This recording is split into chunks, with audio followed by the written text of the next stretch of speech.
복음서에 보면 예수님께서 기도하셨더라, 이 내용은 별로 힘들지 않게 찾아볼 수 있습니다. 마태복음에도 마가복음에도 누가복음에도 요한복음에도 쉽게 예수께서 기도하셨더라, 이런 구절이 흔히 나오죠. 그런데 바로 그 옆에 제자들은요, 정말 지독스럽게 기도하지 않습니다. 마태, 마가, 누가, 요한에 제자들이 기도했더라라는 구절은 단 한 구절도 없습니다. 그런데 오늘 본문 1절은 어떻게 시작하느냐 하면요, 그렇게 지독스럽게 기도하지 않던 제자들이 예수님께서 기도하시는 것을 보고는 우리에게도 기도를 좀 가르쳐 주십시오, 이렇게 시작합니다. 예수님께서 기도하시는 그 모습 감동이 되었겠죠. 밤낮 없이 기도하시고 눈만 뜨면 기도하시고 밤이 맞도록 기도하시고 사역에 앞서 기도하시고, 제자들이 그 모습을 보고 기도해야 되는가 보다 이렇게 감동을 받았으리라 생각합니다. 그래서 예수님께서 기도를 가르치신 내용이 2절부터 4절 누가복음에 나오는 주기도문이 되겠죠. 그러고 난 이후에 오늘 본문이 시작되는데 기도하는 자세에 대해서 비유로 가르치신 부분이 오늘 본문 이하에 쭉 나옵니다. 예수님은 기도는 아는 것이 중요한 것이 아니고 방법이 중요한 것이 아니라 기도를 하는 태도, 기도를 실천하는 자세, 그것이 중요하다는 말씀이죠. 그래서 본 비유가 시작이 되었습니다. 비유의 내용은 이렇습니다. 어떤 사람에게 친한 친구가 한 명 있었는데 여행을 하다가 지칠 대로 지치고 배고플 대로 배고파서 한밤중에 자신을 찾아왔더라, 그런 내용으로 시작이 되지요. 이런 일은, 밤중에 손님이 찾아오는 이런 일은 고대 근동 지방에서 흔히 있는 일입니다. 이상한 일이 아닙니다. 실례도 아닙니다. 더위 때문에 주로 사람들이 밤중에 이동하고 여행을 하고요, 결혼식도 주로 밤에 거행합니다. 한 예로 마태복음 25장에 보면 열처녀 비유가 나오는데 그 열처녀 비유의 결혼식이 배경이 밤이지요. 신랑이 늦어진지라 밤인데 늦어지니까 등불이 필요한 겁니다. 밤에 결혼식 하는 건 흔한 일이죠. 밤중에 손님이 찾아왔다는 것은 귀찮은 존재, 실례, 우리 한국의 정서는 그렇겠지만 이스라엘의 정서는 그런 것이 아니라 밤에 친구가 찾아왔다, 허물이 없는 사이, 친밀하다, 이런 의미가 되는 것입니다. 밤에 갈 곳 없으면 그 친구, 배고플 때 그 친구, 쉬고 싶을 때 그 친구, 이렇게 생각할 만큼 친밀한 그런 관계였더라, 그렇게 생각하면 될 것입니다. 아니나 다를까 6절에 봐도 떡을 빌리러 간 이 친구가 멀리서 벗이 왔다고, 그걸 아주 친근하게 표현하죠. 벗이라고. 아는 사람이 왔는 데가 아니라 벗이 왔다, 그렇게 표현합니다. 문제는 아주 가까운 친구인데 전혀 귀찮지 않고 친밀한 관계인데 자기 집에 손님을 맞았는데 너무 가난해서 대접할 것이 없었다는 것입니다.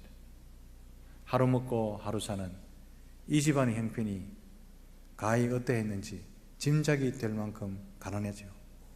손님 접대할 떡 한 덩어리가 없었답니다. 이스라엘 사람들은 보통 갑자기 찾아오는 손님들을 위해서 여분의 떡을 준비해 두는 것이 통상적인 일이었답니다. 우리 옛날에도 그랬죠. 우리 어르신들, 우리 부모님 세대들, 가족들이 먹고 남을 만큼 밥을 많이 해놓았잖아요. 혹시 누구 올지 모르니까 밥을 해놓아라, 이게요 그 나라의 정서고 인정이라 생각했습니다. 그래서 어느 집에 가도 찬밥은 있었잖아요. 이스라엘 정서도 한국과 비슷합니다. 지리적으로도 비슷하고 위치로 봐서 북쪽에도 적이 있고 우리도 적이 있고, 위치나 정서가 이스라엘이나 한국이나 비슷합니다. 인정도 비슷합니다.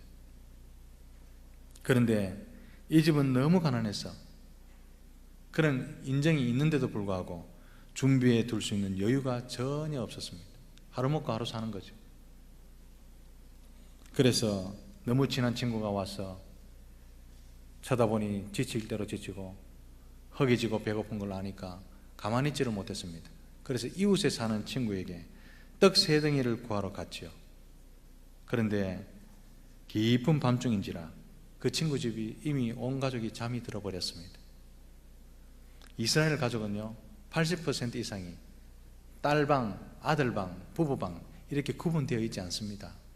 그냥 통상적인 80% 이상의 가정은 한 공간에 먹고 자고 생활하고 같이 합니다. 거실이 침실이고 침실이 거실이고 아빠 방이 엄마 방이고 엄마 방이 아이들 방이고 한 공간에서 다 사용합니다. 그러면 한밤중에 한 방에서 생활하는데 친구 떡 달라는 소리에 벌떡 일어나서 불도 없는데 더듬더듬거리다가 그릇이라도 딱 떨어뜨리는 순간 온 가족이 다 일어나죠. 그래서 한밤중에 떡을 찾아 준다는 것은 보통 성가신 일이 아닙니다. 그래서 일어나지 않으려고 했을 수도 있습니다. 오늘 본문의 내용을 보니까 일어나지 않으려고 했을 수도 있습니다. 참고로 당시 어떤 집에 손님이 오면 그 손님은 그 집의 손님이다 이렇게 생각한 것이 아니라 온 마을의 손님으로 인정이 되고 또한 간주가 되었습니다. 그래서 손님을 위해서 어느 집에 가서든지 먹을 것을 구하는 것은 신뢰가 아니었습니다. 오히려 미덕이었죠. 그런데 그 친구는 피곤해서 그런지 귀찮아서 그런지 이런 미덕이 통하지 않는 사람이었기 때문에 다른 방법을 써야 했습니다. 그 방법이 무엇입니까? 간청하는 방법입니다. 간청하다 이 단어가요 구역 성경에는 강청하다 이래 되어 있습니다. 그 번역이 훨씬 원어의 뜻에 가깝다고 생각합니다. 친구가 떡을 줄 때까지 멈추지 않고 계속 문을 두드립니다. 동네 사람 다 들릴 만큼 크게 두드립니다. 그리고 소리칩니다. 여보게 떡 좀 빌려주게, 여보게 떡 좀 빌려주게, 줄 때까지 이야기합니다. 예수님은 너희들이 기도할 때 이렇게 강청해야 된다라고 말씀하신다는 사실을 기억하시기를 바랍니다. 기도는 취미생활이 아닙니다. 기도는 목숨 걸고 해야 될 전투적인 상황임을 기억하시기를 바랍니다. 그 말이 간청하답니다. 간청함, 이 말은 원어 성경을 그대로 번역하면 부끄러움이 없다 이런 뜻입니다. 그리고 사복음서에 여기에만 쓰인 독특한 단어입니다. 간청함이라는 번역이 약한 번역이죠. 염치불구하고 문이 열릴 때까지 두드리다, 부끄러움을 모르고 소리치고 고함치다, 부끄러움을 넘어 간곡하게 구하는 태도를 이렇게 나타내기를 간청하다 이 단어로 표현한 것입니다. 보통 성경에 나오는 많은 믿음의 선진들이 취미생활로 하나님 이거 들어주십시오, 저거 들어주십시오 이렇게 기도생활을 하지 않았습니다. 간청하는 기도를 합니다. 목숨 걸고 기도합니다. 전투적으로 기도합니다. 그런 예가 창세기부터 계시록까지 계속되는데 기도는 그렇게 해야지 시간 나면 기도하고 건강하면 기도하고 기도 응답되면 나오지 않고 이렇게 하면 안 된다는 단어가 간청이죠. 아브라함도 엘리야도 다니엘도 예수님도 간청하며 기도했습니다. 엘리야의 기도가 어떻습니까? 능력의 그 종이 하나님 하늘에서 불이 내려오고 비가 내려오게 해주십시오 그렇게 편하게 기도하지 않았습니다. 꼭 마치 폴더폰처럼 납작 접쳐서 간청하게 기도했습니다. 그 천하의 엘리야도 간청하며 기도할 때 하늘 문이 열리고 불이 내려오고 비가 쏟아졌다는 사실을 기억하시기를 바랍니다. 아브라함도 그랬죠. 창세기 18장 23절에서 33절 말씀 보면 아브라함이 소돔을 위해서 기도하는 모습이 나옵니다. 창세기 18장 24절에 보면 그 성중에 의인 50명이 있어도 하나님 그 성을 멸망하고 용서하지 않으시겠습니까? 그때 하나님 말씀하십니다. 용서하지. 할 말이 없습니다. 그리고 27절에 또 이렇게 말합니다. 나는 티끌이나 재와 가사오나 감히 죽게 아뢰나이다. 5명이 부족하면, 45명이면 어떻게 하겠습니까? 용서하지. 그때 감히 죽게 아뢰나이다, 이 말이 겸비한 태도로 납작 엎드려서 간구하다, 이런 뜻입니다. 엘리야의 폴더폰 기도, 그 기도를 아브라함도 했답니다. 그것이 간청하다는 의미입니다.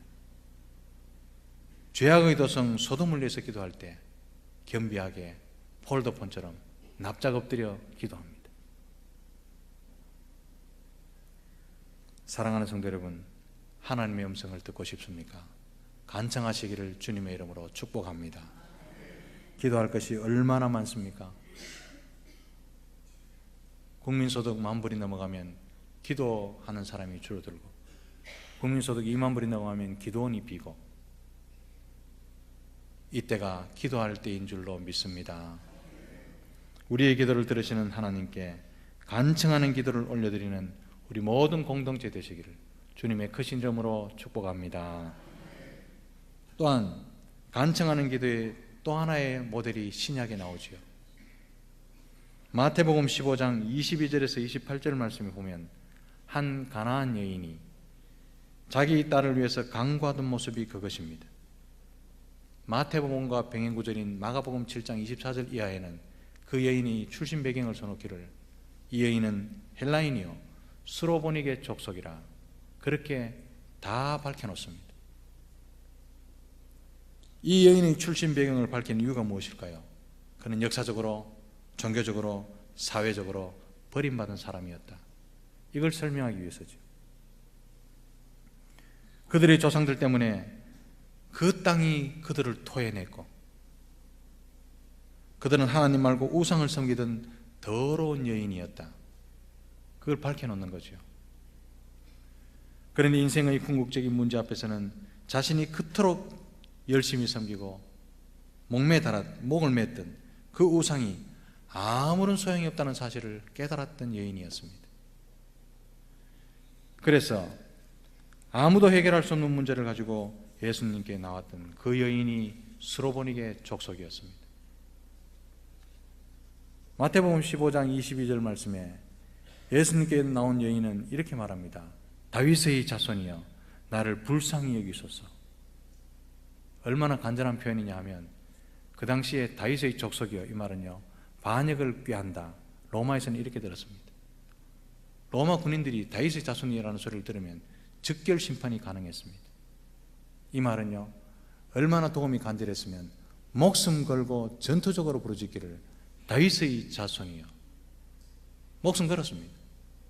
그런데 우리 예수님 첫 번째 반응이 어떻습니까? 사늘하십니다. 아무 대꾸 안 하시고 쏙 들어가십니다. 섭섭할 만하죠. 그런데 25절에 이 여인은 한 번 더 이렇게 말합니다. 주여 저를 좀 도와주십시오. 저를 좀 도와주십시오. 얼마나 간절하고 믿음이 없는 사람들이면 얼마나 비굴해졌겠습니까? 그런데 예수님은 26절에 이렇게 말씀하십니다. 자네의 떡을 취하여 개들에게 던짐이 마땅치 아니하니라. 침묵보다 더 몰인정한 말씀을 쏟아내시죠. 저는 예수님 앞에 지금 제가 앉아있으면 어떤 반응을 보일까? 스스로 앉아봤습니다. 기분이 나빴을 것 같아요. 섭섭할 것 같아요. 섭섭할 만도 한데 이 여인의 대답이 놀랍습니다. 주여 올소이다마는 개들도 제 주인의 상에서 떨어지는 부스러기를 먹나이다. 사랑하는 성도 여러분, 이게 간청하는 자세임을 기억하시기를 바랍니다. 기도하러 나오면 자존심을 내려놔야 기도가 시작됩니다. 자기의 경험을 내려놔야 기도가 시작됩니다. 간청하는 기도를 하라는 것은 어깨에 힘 빼고 내 좀 만나라, 이 말입니다. 예수님은 그것을 큰 믿음이라고 말씀하시죠. 사랑하는 성도 여러분, 기도는 구할 만한 자격이 있어 하는 것이 아님을 기억하시기를 바랍니다. 하나님을 위해서 한 것도 아무것도 없고 할 수 있는 것도 앞으로 아무것도 없지만 그럼에도 불구하고 엎드리는 것이 기도입니다. 마치 한밤중에 친구의 문을 뻔뻔스럽게 열릴 때까지 두드리는 것처럼 그것을 하나님은 원하십니다.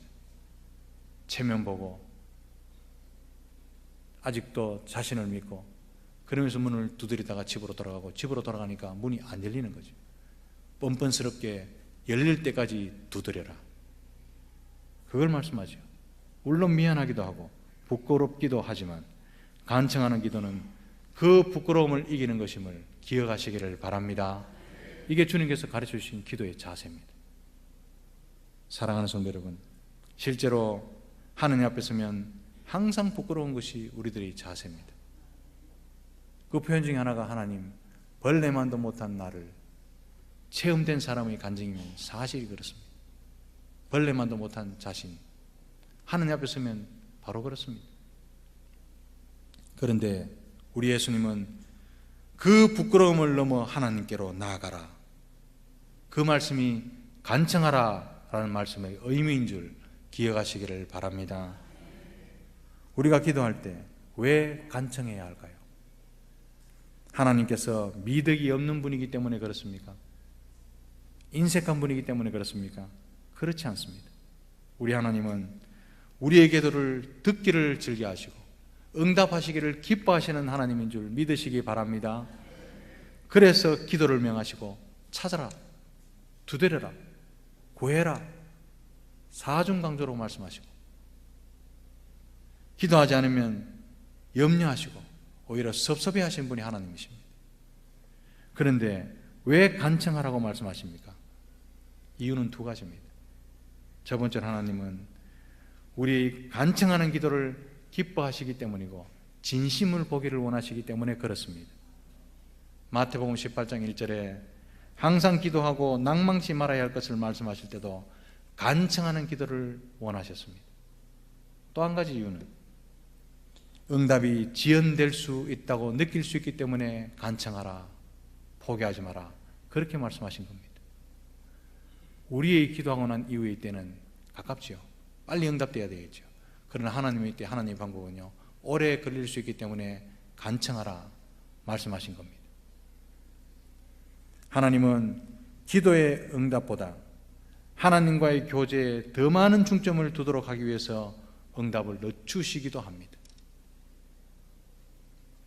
응답을 늦추심으로 진정한 기도를 만들어 가시고 응답을 늦추심으로 하나님 뜻만 사모하는 하나님의 사람들로 다듬어 가시는 것입니다. 그래서 간청하는 기도는 우리가 하나님의 사람으로 다듬어져 가는 과정임을 믿으시기 바랍니다. 우리가 교육학에서 인성 발달을 위해서 건전한 좌절을 맛봐야 그 아이가 훌륭하게 자랄 수 있다고 배웠습니다. 해줄 거 다 해주면 나중에요 벌정머리 없는 아이가 되죠. 좌절을 통해서 올바른 인격이 형성됩니다. 영적 성숙도 마찬가지입니다. 우리는 기도를 통해서 하나님을 닮아가는데 간청하고 문을 두드리고 소리를 지르고 또 지르는 과정을 통해서 하나님께서 우리를 하나님의 진정한 자녀로 다듬어 가시는 과정임을 기억하시기를 바랍니다. 사랑하는 성도 여러분, 응답이 지연되는 것 같아도 하나님은 간청하는 자에게 주실 것이고 간청하는 자가 찾아내게 하실 것이고 간청하는 자에게 문을 열어주시는 분임을 기억하시기를 바랍니다. 간청하는 기도로 내일부터 하나님의 뜻을 이루어 가시는 40일 동안 이 새벽 기도를 하면서 간청하는 기도로 응답받으시는 저와 여러분들이 다 되시기를 주님의 크신 이름으로 축복합니다.